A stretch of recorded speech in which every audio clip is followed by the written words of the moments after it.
Well, the battle for internet freedom is crossing the political divide. Democratic Senator Ron Wyden and Republican Representative Darrell Issa have put political differences aside to make a Bill of Rights for the internet.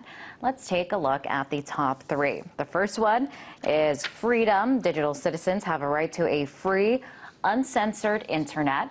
The second one there is openness. Digital citizens have a right to an open, unobstructed internet equality, that is. That's the third one. All digital citizens are created equal on the internet.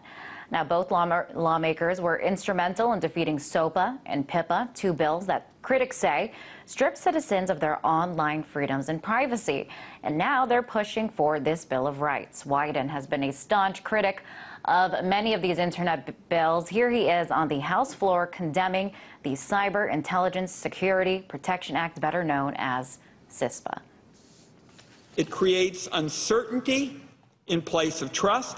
It erodes statutory and constitutional civil rights protections, and it creates a surveillance regime in place of a targeted, nimble cybersecurity program that is needed to truly protect our nation.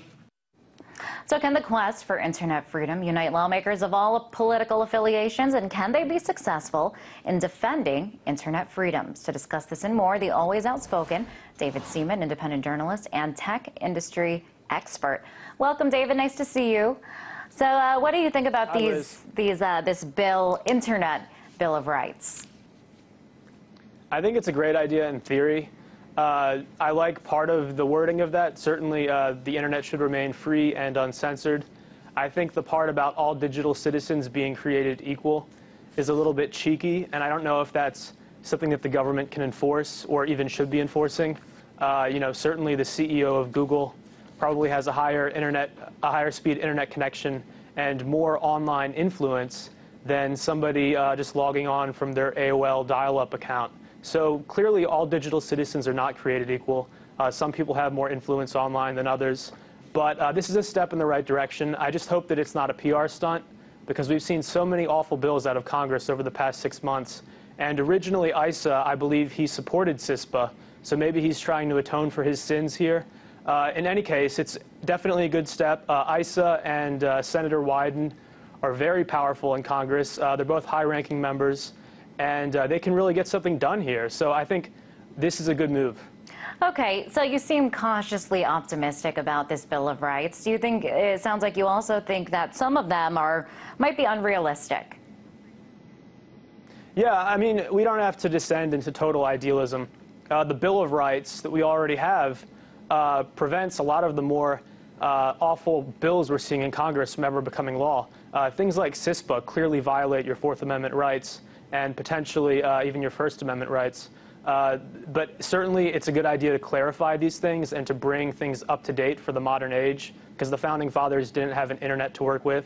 And I think when they word this Bill of Rights for internet users, it needs to be worded as simply and succinctly as possible so that future generations of politicians cannot intentionally misconstrue what it's saying. The Bill of Rights is worded extremely simply. You don't have to be a lawyer to understand it. You just need to have like a 7th or 8th grade education, and you know what the Bill of Rights gives you. The same with the Digital Bill of Rights. I think it should be extremely simple, and there should be no room for loopholes.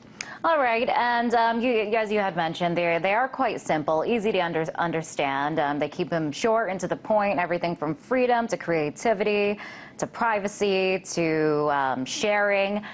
Do you think that these rights are basic fundamental rights that American citizens are entitled to?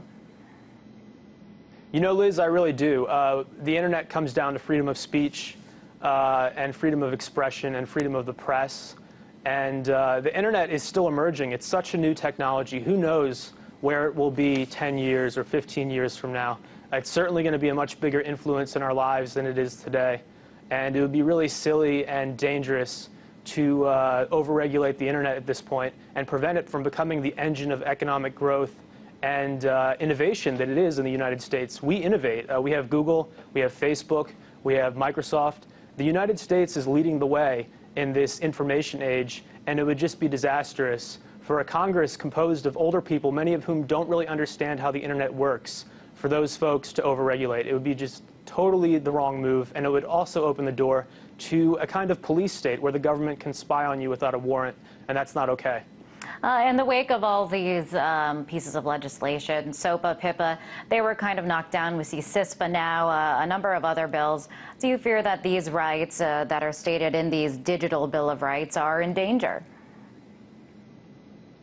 I don't know. I think there's so much influence, so much power backing these bills that they're not just going to go away. One of my readers, when I said that I was coming on your show today to talk about this, they suggested that I mention who's really behind these bills. And it's the entertainment lobby, it's groups like the MPAA and RIA, these very powerful, very well-connected groups who have the money to back what they believe in.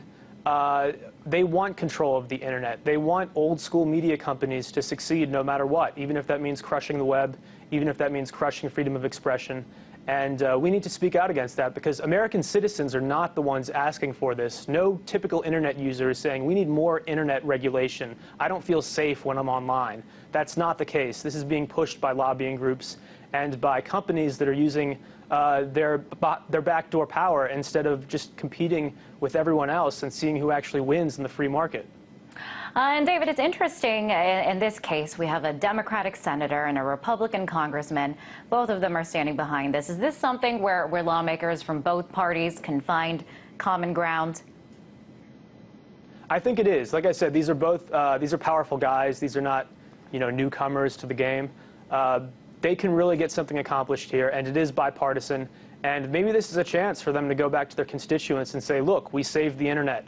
Things got pretty bad, but we put a stop to it, and CISPA didn't get through, and SOPA didn't get through, and at the end of the day, you still have a free internet.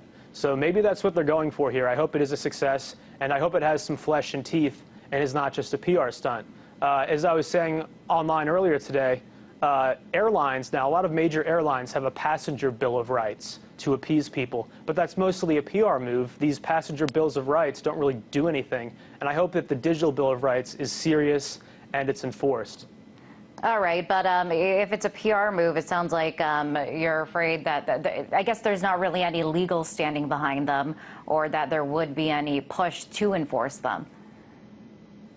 Yeah, Liz, I don't know. I don't really trust Congress at this point. I would have been far less skeptical 6 months ago, but we've just seen so many wacko bills come through that at this point I want to read everything and read the fine print and see, how are they going to do this? How are they going to protect our rights? Because when you create something this broad, you want to make sure that it doesn't unintentionally damage things that we might want to do in the future. And David, what do you think it will take for people to really rally to stand behind it and to keep these rights? I think what it comes down to is you need to explain this in terms that the average internet user can understand. This stuff about intellectual property protection and cyber piracy and cybersecurity, it's a little arcane. It's difficult for even you and I to get through these bills. What we have to do is show the average person that, look, if something like CISPA becomes law, the government and local law enforcement and random private companies could sift through your emails, your Facebook activity, your Google searches. They could do all of this stuff without a warrant. It could be used to blackmail you. It could be used to just really to sell you products you don't want. It's just a dangerous road that we're headed down. And so we clearly need something like a digital Bill of Rights. I think if you show the average person how this can affect them, they will speak out in support of a Bill of Rights and against anything that infringes on their rights.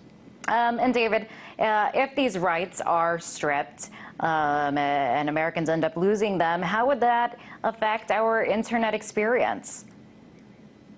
It would definitely suck. It would be bad news.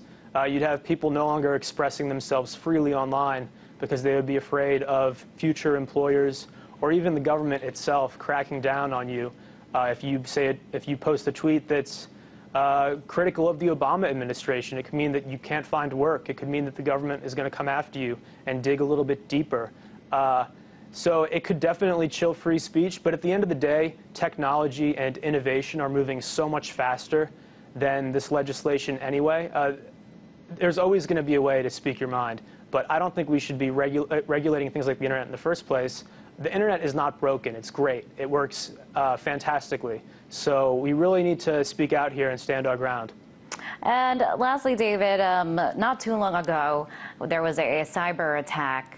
It's still unknown where the root of it is. It's known as Flame. And when things like this are going on, do you think that they're going to serve as justification for lawmakers to say, hey, we really need to do something and crack down to prevent cyber attacks from happening? Well, whatever government or agency or organization is behind these very sophisticated attacks like Flame. I believe Flame is the most malicious and sophisticated virus ever created.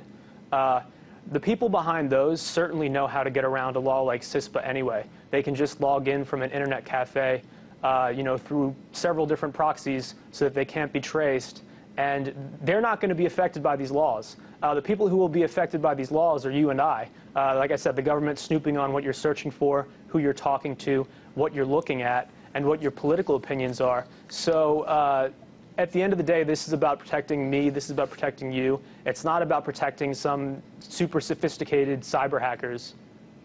All right, David. Pleasure to have you on the show. As always, that was David Seaman. He's an independent journalist and tech industry expert.